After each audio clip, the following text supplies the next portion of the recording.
क्या हुआ जब अयोध्या राम मंदिर में अचानक से प्रकट हो गए साक्षात अश्वत्थामा, जिनका संबंध महाभारत से बताया जाता है। ऐसा कहा जाता है अश्वत्थामा महाभारत का अकेला एक ऐसा किरदार है जो आज तक चिंतित है।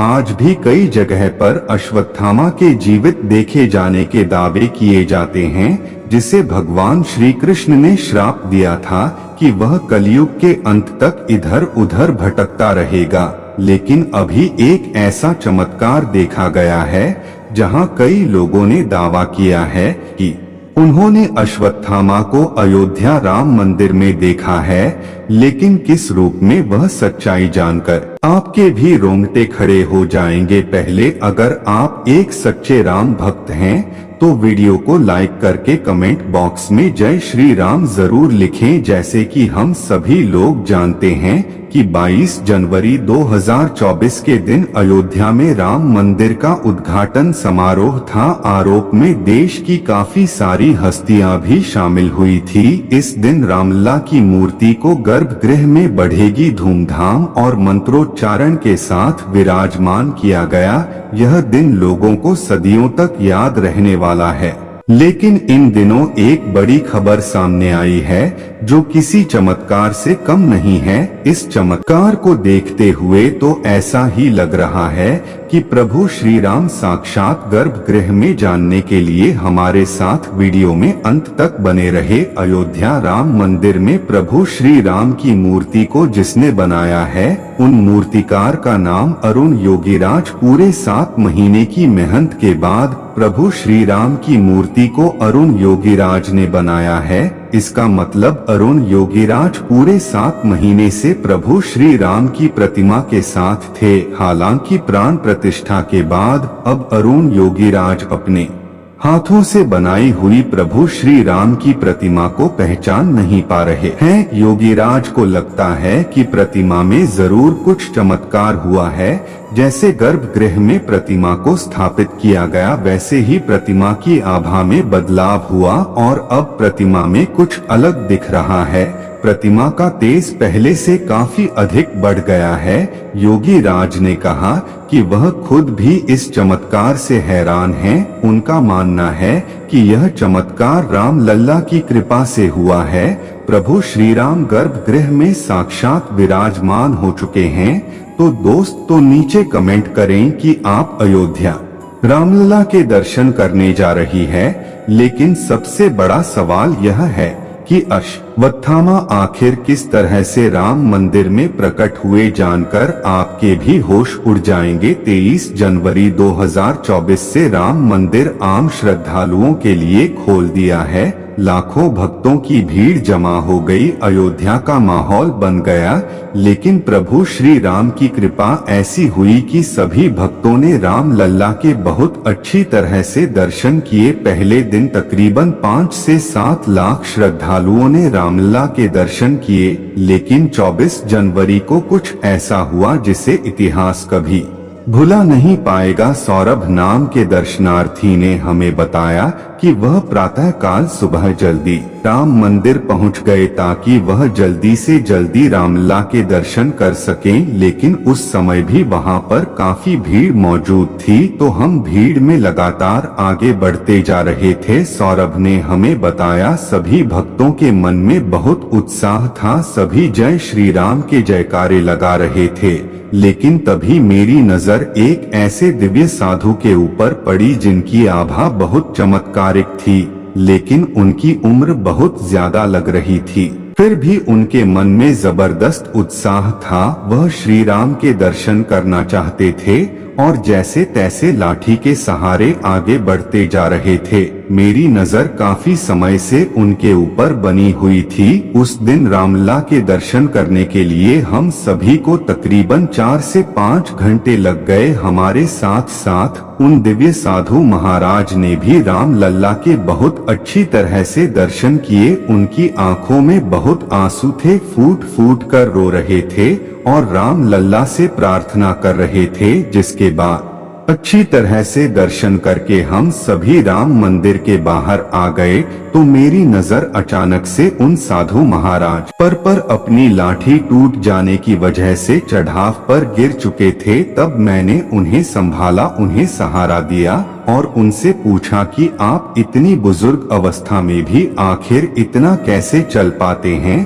आप कौन हैं और आपकी आयु कितनी है। साधु महाराज ने जो मुझे जवाब दिया उसे सुनकर मेरे रोंगटे खड़े हो गए, क्योंकि उनका कहना था मेरी उम्र 3000 साल से भी ज्यादा है और मैं एक श्रापित महाभारत का पात्र हो। इतने में मेरे को दोस्तों ने मुझे आवाज लगाई तो मेरा ध्यान भटक गया और वह साधु महाराज का अंतर्ध्यान होगा। मैंने आसपास उन्हें बहुत ढूंढा लेकिन मुझे कहीं दिखाई नहीं दिया कि मेरी जिंदगी का सबसे बड़ा चमत्कार था। लेकिन सवाल एक ही था, आखिर वह दिव्या साधु कौन थे। तब रिसर्च करने पर सौरभ को पता चला कि महाभारत में एक ही ऐसा पत्र था जो श्रापित था, जिसे अमरत्व का वरदान था और यह श्राप उसे साक्षात भगवान श्री कृष्ण ने दिया था और उसका नाम था अश्वत्थामा। ऐसा कहते हैं अश्वत्थामा कलयुग के अंत तक जीवित रहेंगे, तो क्या उस समय में साक्षात्कार अश्वत्थामा राम मंदिर में रामलला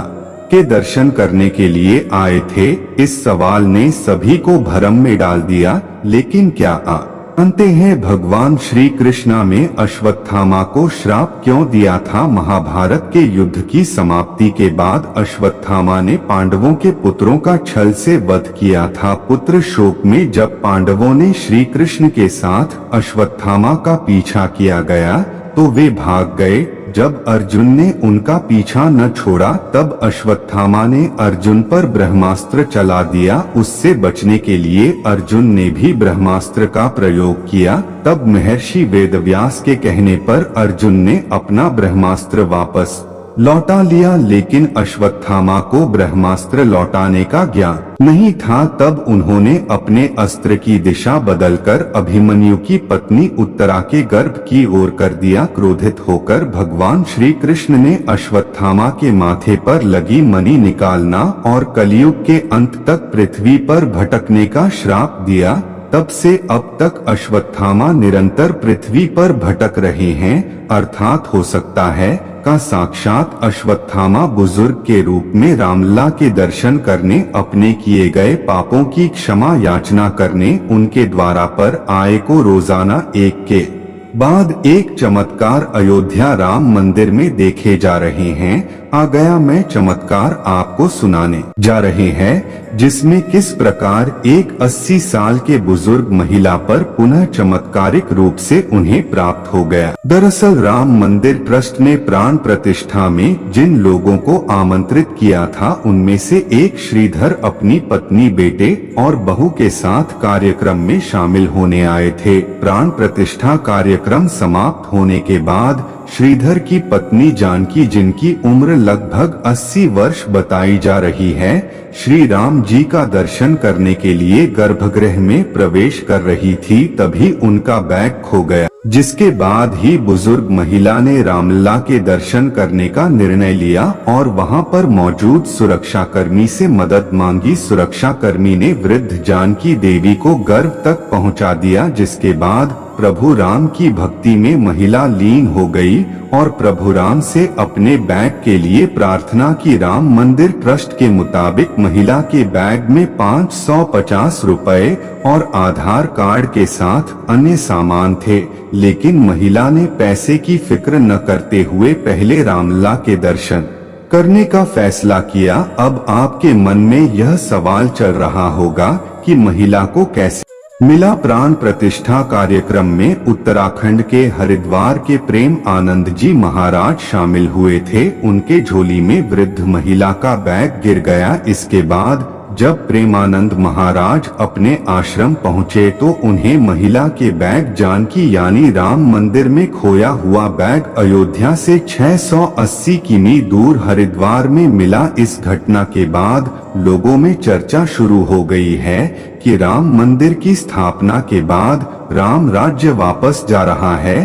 प्रेमानंद जी महाराज ने देखा कि बैग ने आधार कार्ड और कुछ रुपए है, जिसके बाद प्रेमानंद महाराज ने आधार कार्ड के जरिए पुलिस से संपर्क किया और पुलिस ने उसे वृद्ध महिला को उसका बैग सुरक्षित ढंग से वापस लिया। अब श्रीधर इस पूरी घटना प्रभु राम की कृपा बता रहे हैं और प्रभु राम का चमत्कार बता रहे हैं। अयोध्या में प्रभु राम के विराजमान होने के बाद अनेक चमत्कार देखने को मिल रहे हैं। 22 जनवरी यानी प्राण प्रतिष्ठा के एक बंदर शाम के लगभग 5:50 बजे दक्षिणी द्वार से मंडप से होते हुए गर्भगृह में प्रवेश करके उत्सव मूर्ति के पास तक पहुंचा। राम मंदिर ट्रस्ट और भक्तों का मानना है कि प्रभु राम का दर्शन करने के लिए स्वयं को हनुमान आए थे। राम मंदिर ट्रस्ट ने प्रेस विज्ञप्ति जारी कर इस अद्भुत चमत्कार की पुष्टि की है। ऐसा लगता है मानो कई सारी दिव्य शक्तियां अयोध्या में निवास कर रही हो, क्योंकि एक के बाद ही इतने सारे चमत्कार सामान्य नहीं हो सकते। आज हमारा सौभाग्य है